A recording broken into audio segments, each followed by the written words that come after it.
Hey guys, Laura Cerrano here. Welcome back. Today's day 14 of the 27-day Feng Shui Manhattan Transformational Challenge. For today's recommendation, we invite you to set yourself up to have a commanding position.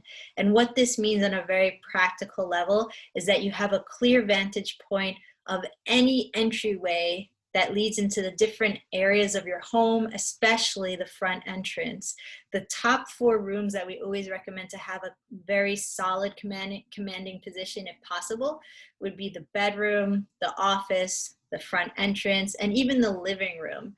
So what happens if you can't find that perfect commanding position where you can clearly see the entryway and ideally have a solid wall behind you, which symbolizes a mountain of support and protection? If you can't have that, you'll have to remedy the situation. So for me, I don't have a commanding position from the interior of this room. The door is actually behind me and off to the side. However, the exception, and I'll show you, is that I do have a commanding position outside. And the way this window is positioned is I can actually see the very front of the house. So technically, for this situation, I do have a commanding position for the exterior of the home, but not for the interior. So there can be a lot of variables. That's the only reason I'm sharing this. Now, how do I remedy the interior of this room that lacks that vantage point? Typically, we like to use mirrors. I don't have that option right now. And if I did use a mirror, it would be something of a small size and it would probably just be placed on the desk. That way I can glance into the mirror and then I can quickly see behind me. And so the theory of that is that it gives you the confidence of knowing what's coming, what's approaching, versus being surprised. Now, because I don't have a mirror, I'm looking around the room and saying, what else can I possibly use?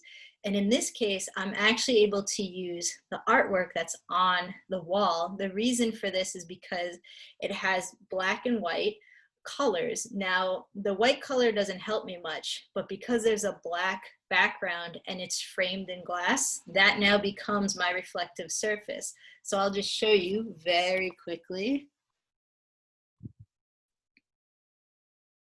So as you can see, screen was facing it, it lit up. It had a reflective quality. So what happens now is I could be working, typing, whatever, and if I hear something, I'll glance up, literally look into that piece of artwork, and I can see behind myself. Now, if you decided to place a mirror, let's say if that was an artwork and it was a mirror, you don't ideally want that mirror facing directly toward your head. So that's why we try to encourage use mirrors sparingly and typically in a smaller size when dealing with remedying a uncommanding position. Now, some other, let's say, more transcendental recommendations could be you can use statues. Statues, yes. These statues in particular are really reserved for the concept of protection or looking out for you. So in Feng Shui, we tend to use fu dogs and they come in a pair. And if you get them, you could place them on the desk, but you make sure the head of them are facing out, meaning they're looking behind you. So it's as if somebody's watching your back.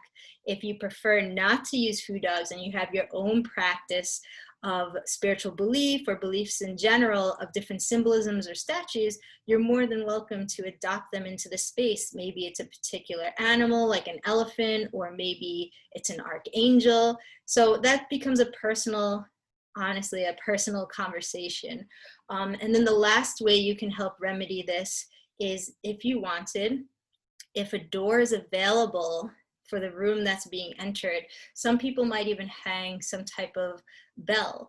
And so that bell, every time people open and close the door, will give you a sound alarm. It's very practical, but it can make a world of difference. So this is what we want to help you become more conscious of is, are you setting yourself up to have a clear vantage point in life, to see the opportunities, to be more decisive and confident in what you're choosing to do? That's the deeper meaning.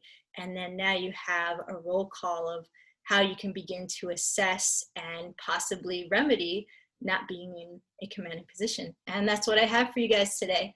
All right, bye-bye.